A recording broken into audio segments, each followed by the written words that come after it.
کنم روز 22 اسفند روز بزرگداشت شهداست،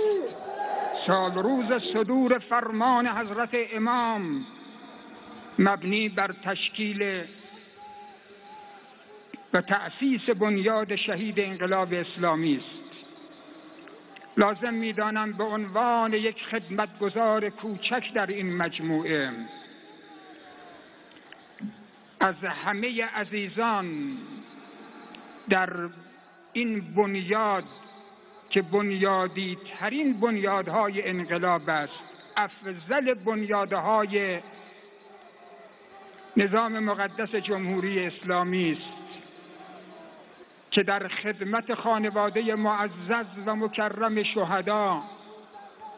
ایثارگران عزیزمان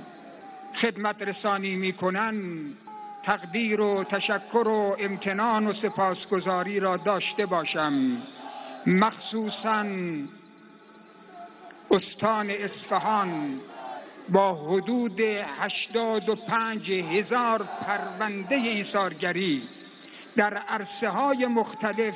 خدمت رسانی می‌کنند. عزیزان نمازگزاران، هر اداره‌ای یه بنیادی یه مسئولیت خاصی رو دارد، در یک عرصه‌ای خدمت رسانی می‌کند به این ملت و این مرز و بوم، اما بنیاد شهید در عرصه‌های مختلف از 0 تا 100 در